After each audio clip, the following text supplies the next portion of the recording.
Estamos en nuestra última entrevista con Juan Pablo Venegas, gerente de Advocacy de la ONG World Vision. Todo muy inglés. Fernando. Advocacy es defensa. Sí, defensa, incidencia. Claro, de la organización no gubernamental World Vision, que probablemente ustedes la conocen porque saca continuamente, cada cierto tiempo, unas campañas en torno a los niños vulnerables en distintos países. Sí. Y tienen un sistema donde no se adopta estrictamente, pero como que se patrocina a niños. Justamente, así se llama el programa, patrocinio. Patrocinio, ya. Sí. ¿Cómo estás tú? Bien, Fernando, bien, feliz de estar acompañándote. Muy bien. Uno de los temas que queríamos tocar contigo, dentro de varios temas sobre la niñez, que está puesto en gran, qué sé yo, relevancia hoy día como nunca antes probablemente, es el tema de todo lo que ha empezado a ocurrir sobre quién debiera ser el encargado de asumir la Defensoría de los Derechos de la Niñez, que es una nueva institución que se crea, y hay toda una suerte de lobby en distintas partes para ver quién es idóneo o idónea para poder encabezar esa defensoría. ¿Cuál es la posición de World Vision? Mira, nosotros tenemos una posición que es que, bueno, World Vision ya, voy a partir un poco con contexto. Llevamos 30 años en Chile, hemos desarrollado programas que partieron desde la lógica global de los objetivos de World Vision, que tiene que somos una organización humanitaria, trabajamos en distintos espacios de superación de la pobreza en general, pero hemos puesto un énfasis principal en protección de la infancia en los últimos 15 años, ¿no? En ese sentido, hoy día creemos que es un avance tremendo el tema de la Defensoría de la Niñez, y en específico, más allá de los 10 candidatos y candidatas, creemos que quien debiera ejercer ese rol debiera ser una persona lo más autónoma e independiente posible, que tuviera, por sobre todo, garantizada experiencia en términos de protección de la infancia, ya sea como abogado, como sociólogo, investigador, desarrollador de proyectos sociales. La experiencia de quienes están como candidatos hoy día demuestra que ha habido preocupación y trabajo en específico. Y lo que nos gustaría, eso sí, es que de alguna manera ese candidato fuera un candidato de consenso, en términos de que las elecciones en el Senado y por lo tanto este tema del lobby de alguna manera ha contaminado la elección teniendo favoritos. Creemos que el objetivo principal acá tiene que ver nuevamente con la infancia. Es primera vez que en la historia la infancia se convierte en motivo de política pública tan principal y por lo tanto, más allá de las ganancias políticas que puedan creer algunos que tienen o de la rimbombancia de los títulos académicos de algunos, creemos que debe haber autonomía, consenso, pero en específico que sea alguien lo más competente posible, porque además va a tener sede en Santiago, pero va a tener que tener un despliegue y una capacidad técnica y institucional para tratar de cubrir los 5.000 kilómetros de país, ¿no? Y eso no es fácil. Alguien que te puede estar escuchando podría estar pensando, a ver, lo que él está diciendo suena súper bien, pero debe sonar súper bien porque él debe tener un candidato que es distinto a los otros candidatos que se han presentado y que reúnen las características que tú estás diciendo. Nosotros hoy día no tenemos candidato y de hecho lo que nos interesa es trabajar con quien sea la autoridad del país, en este caso en específico, y que garantice de mejor manera mejorar las condiciones que son muy malas en las que está nuestra infancia. O sea, hoy día el diagnóstico para nosotros no es solo el diagnóstico de la gravedad de lo que está pasando en el Servicio Nacional de Menores. Tenemos casi 4,5 millones de niños en el país y las políticas de alguna manera lo que nos dicen es que estamos al debe en un montón de cosas. O sea, política de salud infantil que tiene deudas en términos de la atención a niños que no sean los controles de niños sanos y primera infancia. De ahí los niños quedan en un vacío hasta que son adultos. No hay una política de salud infancia. Salud mental, no hay salud mental infantil en el país. Tenemos casi 50.000 niños que están desescolarizados. Entonces, nos parece que, claro, este defensor de defensoría tiene que ser, bueno, bien transversal y tiene que ser muy competente para poder abarcar este tipo de problemas. Y no solo el Sename. A ver, pero déjame planteártelo, Juan Pablo, al revés.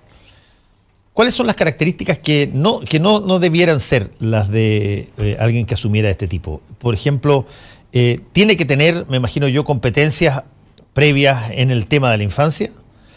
¿O es preferible que llegue a alguien de afuera con una mirada nueva? ¿Tiene que tener algún tipo de títulos específicos o áreas de formación en algunas áreas específicas? ¿O puede venir sin grande qué sé yo, sin recorridos específicos. Mira, para nosotros lo vital es que sepa infancia, ¿no? Puede ser un economista, puede ser un antropólogo, puede ser un abogado, puede ser un sociólogo, pero que sepa infancia. O sea, aquí nos parece que ha habido dos cosas como dentro del discurso. Y nos sirve la formación empírica, digamos. Todos nosotros sabemos de infancia porque fuimos niños alguna vez, digamos. O sea, lo que pasa es que ese es un punto de partida que está a la base, ¿no? Que es como obvio, intuitivo. Pero claro, tiene que haber otra experiencia comprobable, o sea, haber dirigido proyectos de investigación. No sé, tú conocí el Centro de Sistemas Públicos de la Universidad de Chile, la Facultad de Ingeniería Industrial, donde hay prominentes economistas que han desarrollado importantes estudios sobre infancia y educación, infancia y desarrollo productivo. O sea, eso ya es una garantía, ¿no? No hay nadie de ahí candidato, pero sería una garantía de que es alguien que está preocupado del tema. Hoy día creemos que lo que no debiera pasar es que sea alguien que de alguna manera posteriormente vaya a tener que pagar alguna cuenta, ¿no? De tipo administrativo. Hay que ser muy, ¿cómo decirlo?, prolijo en términos de que quienes estén postulando hoy día, de alguna manera, al momento de hacer sus declaraciones de interés o sus declaraciones de incompatibilidades, puedan decir de que después, cuando estén ejerciendo el rol, no vaya a venir alguien a decirle, mire, oiga, usted en realidad no cumple todos los requisitos, ¿no? A ver, digamos algunos de los que están compitiendo, para que la gente sepa. Están en carrera en Nicolás Espejo, sí, ex asesor de Naciones Unidas sobre violencia contra los niños. Mónica Geldres, ex jueza de la familia. La abogada Patricia Muñoz, la psicóloga y consultora de UNICEF Soledad Larraín, Francis Valverde, directora ejecutiva de la Asociación Chilena Pro Naciones Unidas, los abogados Jimena Ulsen, Leslie Sánchez, Josué Ormazábal, Iván Silva y Susana López. Cómete esa mandarina. Todos quieren ser los paladines. Mucho abogado. ¿Ah? Mucho abogado, sí, mucho abogado. Se entiende que el concepto... Afortunadamente no hay ningún periodista ahí. No, yo no tengo problema. Si supieran... Pero no, digo afortunadamente porque... Bueno, tú lo dijiste. Mira, hay un concepto que también tiene que ver con la cultura chilena, ¿no? Al concepto defensor se le atribuye de inmediato la lógica que tiene que ser un jurista, ¿no? De cualquier tipo de nivel académico que tenga. Entonces me parece que ahí hay una precondición que al menos para nosotros no es imprescindible, ¿no? Porque Soledad Larraín también es una persona súper competente. Y Nicolás Espejo también. Nico, que es abogado también, ¿no? Nico súper competente. Sí. Pero él tiene siendo abogado, él le ha dedicado buena parte de su carrera a trabajar en cosas que no son la clásica del abogado litigante. Justamente. Ha trabajado mucho en diseño de políticas públicas, igual que Soledad Larraín, que estaba trabajando últimamente en el Consejo Nacional de la Infancia. Entonces, Francis Valverde lleva más de 20 años trabajando en derechos humanos y infancia. Mónica Geldres fue la gestora, de alguna manera, o impulsora, con el informe del año 2011, respecto de la situación crítica de las residencias del Sename. O sea, ahí cuatro nombres. A raíz de Mónica Geldres se conoce la cifra de 1.313 muertos. Claro, la bola de nieve que se desencadena con el informe Geldres 1 y con la polémica interna también en el Poder Judicial. Nos parece que ahí el Senado tiene una tarea dura, porque ahí hay al menos 5 nombres, incluyendo a Patricia Muñoz, que son los primeros 5, los otros 5... Sí. Me van a disculpar, pero no los conozco, ¿no? Los abogados. Claro, pero esos 5 nombres son nombres importantes y que representan sensibilidades, grupos, y que bueno, lo que nosotros esperamos es que una vez que nombren alguno de ellos, el apoyo que se ha visto hoy día, tanto declarado como transversal, siga estando, porque de alguna manera la tarea va a ser de verdad muy complicada. O sea, ¿cómo se decide este nombramiento, Juan Pablo? Ayer se supone que se definía que de los 10 candidatos pasaban a una etapa de presentación frente a la Comisión de Derechos Humanos del Senado, que es hoy, a contar de las 3 de la tarde, y que la puede ver en el canal del Senado, una presentación de candidatos seleccionados para presentarse, ¿no? Ya entiendo que hicieron una selección, creo que pasaron 8 de los 10. Y una vez que presentan ellos hoy día, ya se ha hecho análisis curriculares, se ha hecho como toda esta comprobación de datos y antecedentes previos de sus datos curriculares. Entiendo que mañana la comisión sesionaría para elegir un nombre. Ajá. Porque además el mecanismo es bien particular. La ley quedó instaurada en donde lo que se propone es que la Comisión de Derechos Humanos del Senado le propone un nombre a la Cámara y la Cámara elige sobre la base de un solo nombre. Y si ese nombre es aprobado... ¿lo toma o no lo toma, digamos? Justamente, el problema está ahí. Tiene el 30 de abril la elección del defensor del niño y si no lo toma, volvemos a partir de cero, ¿no? Hasta que elijan nuevamente un nombre y se elija un defensor de la niñez. Entonces, ¿cuál es el riesgo que vemos nosotros en la lógica del lobby o de este tema de las preferencias o de las opciones? Siempre va a haber virtudes y defectos en las personas, ¿no? En específico, por eso te decía, creo que lo importante acá es que sea alguien lo suficientemente capaz para después mantenerse de manera autónoma, independiente y pararse frente al Estado, frente a las mismas organizaciones de la sociedad civil y frente a los distintos poderes del Estado, además, frente a los organismos privados, frente a la comunidad y plantearse de manera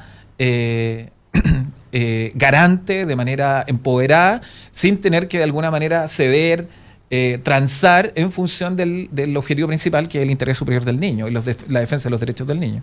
Es delicado, sí, ¿no? es delicado, tema del lobby un poquito desde fuera. Yo estaba hablando con algunos académicos que están en Inglaterra, en Europa, y lo ven de manera extraña, porque en Europa esta cosa no pasa. O sea, de hecho, ven como de mala calidad, de mala clase estar haciendo lobby. Por eso nosotros tenemos que ser un organismo autónomo. Estamos en 100 países, World Vision está en 100 países, hoy día estamos en 3 regiones del país. Tenemos que ser lo más autónomo posible porque la niñez es transversal, no tiene color político ni técnico. Dentro de ese punto de vista, Juan Pablo Venegas, hay ciertas cosas que han pasado y que están pasando, por ejemplo, toda la catástrofe, la tragedia brutal de lo que ocurre en Siria y en Medio Oriente en general, que en algún momento dado, como lo decía muy bien Mirko Macari hace un rato, se demostró de una manera elocuente al máximo con ese niñito sirio ahogado en unas costas europeas y también la idea de muchos países de recibir flujos de familias y sobre todo de niños de estos países refugiados. Nosotros lo hicimos también. Sí. ¿Cuál ha sido la situación de ellos? Porque no se ha conocido después de que se reciben y salen en los diarios, después ya entran en el continuo del ajetreo cotidiano. ¿Cuál ha sido? ¿Ustedes lo siguen? ¿Trabajan con ellos? Mira, acá en Chile no hemos tenido contacto con entiendo que 100 familias que llegaron de Siria. No hemos tenido contacto esencialmente porque hay un programa especial de extranjería que está vinculado a la inserción de esta población dentro del país. A nosotros no nos ha tocado. Entendemos que hay otros organismos de la sociedad civil que han trabajado con esos niños, tanto desde la lógica local, en las comunas y en los domicilios donde los pusieron, como en la lógica educativa, ¿no? ¿Qué tipo de educación intercultural reciben y todo eso? Lo que sí tenemos información es que, bueno, como World Vision está en todo el mundo, hay especialistas, de hecho hay un especialista chileno, Patricio Cueva, que lleva alrededor de 20 años trabajando en World Vision Internacional, que ha hecho estudios sobre los niños refugiados sirios y su erradicación y su diáspora por todo el mundo. Y hoy día lo preocupante es que hay casi 3 millones de niños refugiados en el mundo que han salido del país por el tema de la guerra y que están en condiciones infrahumanas, ¿no? O sea, más del 70% está viviendo condiciones de desvinculación escolar, en domicilios precarios, en carpas, en campamentos. No necesariamente están recolocados en políticas públicas humanitarias de los países donde han emigrado.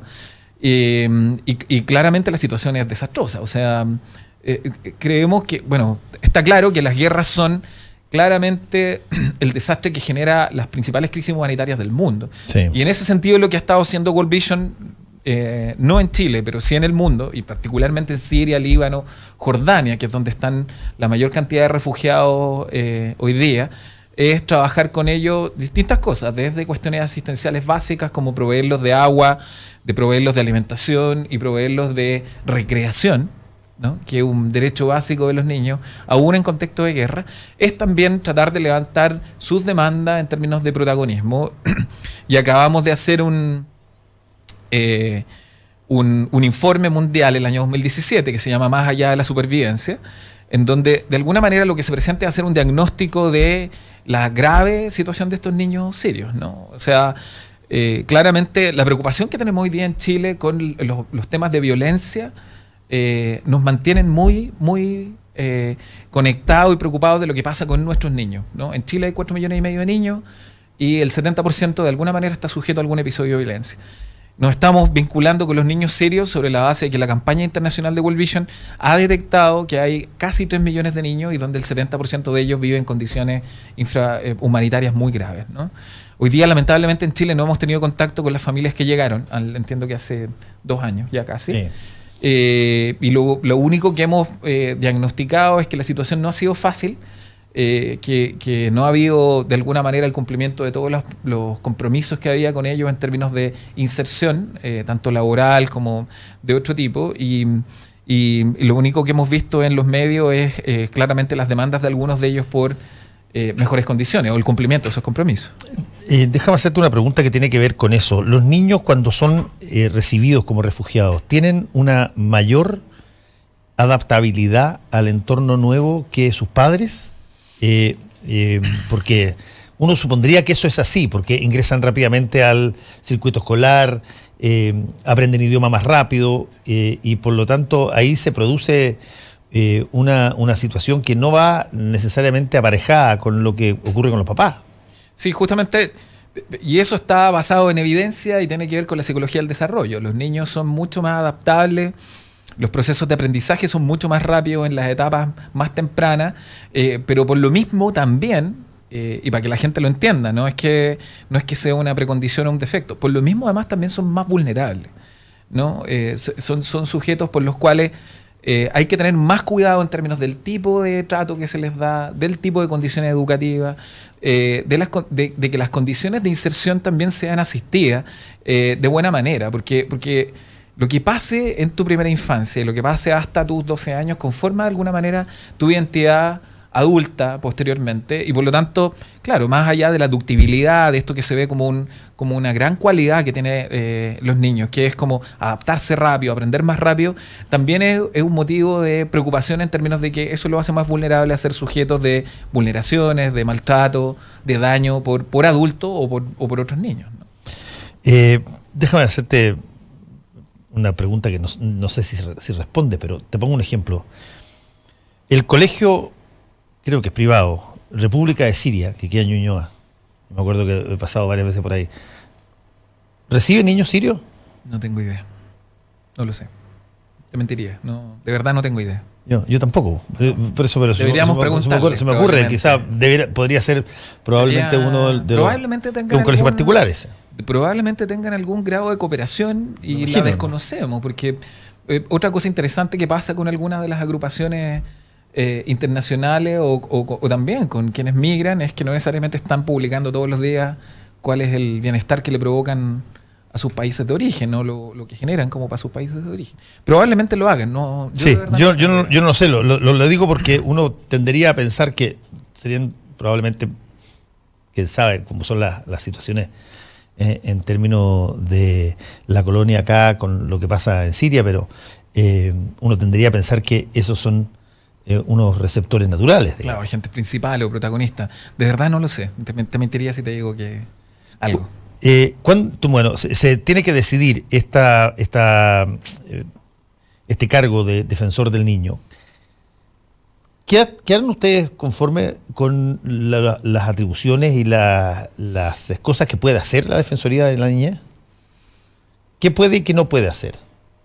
O sea, hay un tema que tiene que ver con la potestad que tiene de alguna manera para obligar, ¿no?, a quienes de alguna manera, a quienes cumplen un rol dentro de la política pública a cumplir con ese rol, ¿no? Cuando se detecta una vulneración o se detecta un incumplimiento.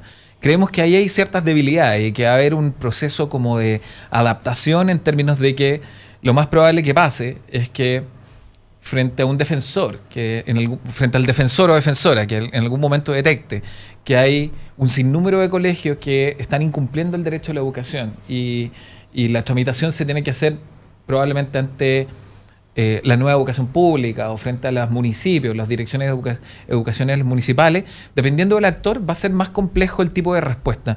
Y claramente el defensor no tiene la capacidad de obligar a una respuesta efectiva y oportuna. Creemos que ahí hay un grado de legitimidad que no tiene que estar dado solo por el rol del cargo, sino que tiene que estar dado además por la legitimidad que como sociedad le tenemos que dar al derecho de los niños a que se cumpla con esos derechos.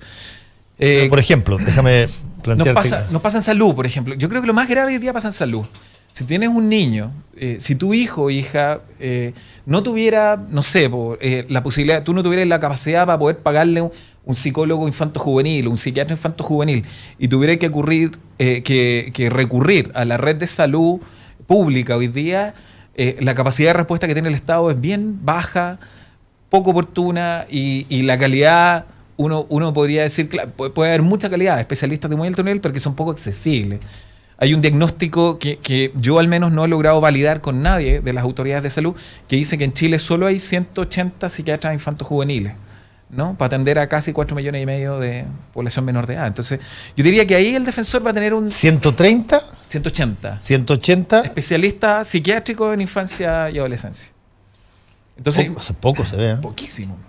Y pregúntame si... Yo creo que en Coyhaique debe haber uno. No sé, o en Punta Arenas, o en Puerto Williams. Entonces, la capacidad que va a tener el defensor de que de alguna manera el derecho de un niño que tiene la necesidad de atención por salud mental o que se le está incumpliendo el derecho básico a la educación en Putre, con Barbalao y en otros lugares, va a estar limitada. Primero porque tiene sede en Santiago y va a tener que desplegarse de alguna manera a que las instituciones cumplan. Oye, ya me empezaron a contestar la pregunta de los niños sirios en los colegios. Ya.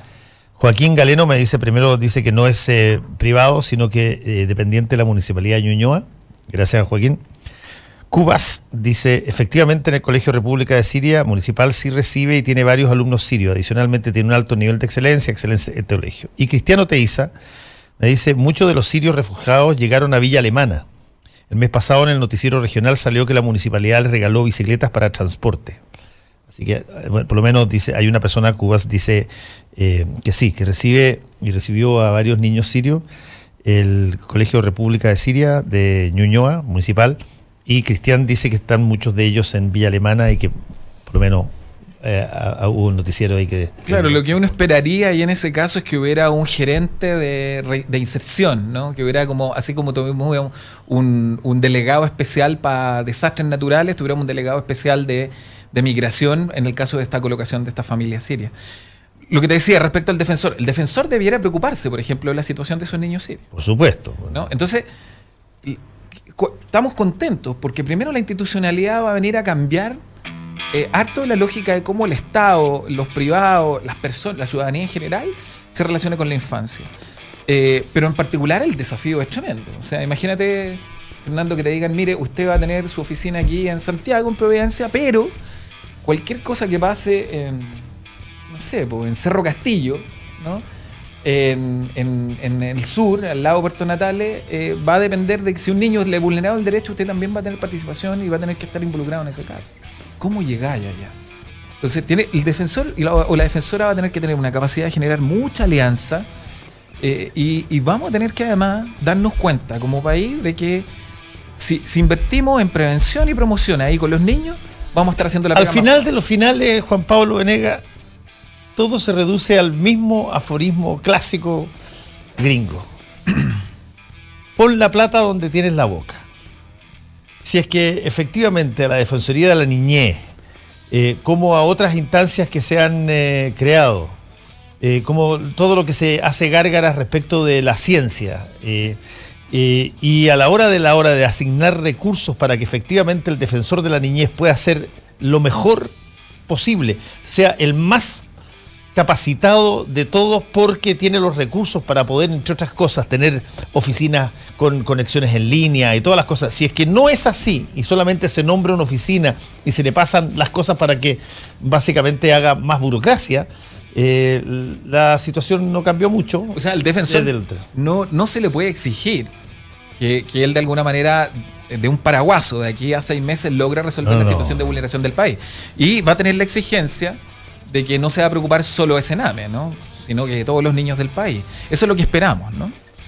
Juan Pablo Venegas, muchas gracias, defensor. ¿Tú te dices, soy advocate, así? No, normalmente digo que soy encargado de incidencia de políticas públicas. Encargado de incidencia de políticas públicas de World Vision. Gracias por haber estado acá con nosotros. Gracias, Fernando. Muy bien. Y nos vemos mañana. Tengan ustedes buenos días. El secreto del éxito es vivir la vida. Baterías Hankook, mucho más. Dronestore.cl, la tienda de drones más grande del país. Presentaron Combinación clave. Mañana volvemos para poner sobre la mesa los temas que a ti te importan.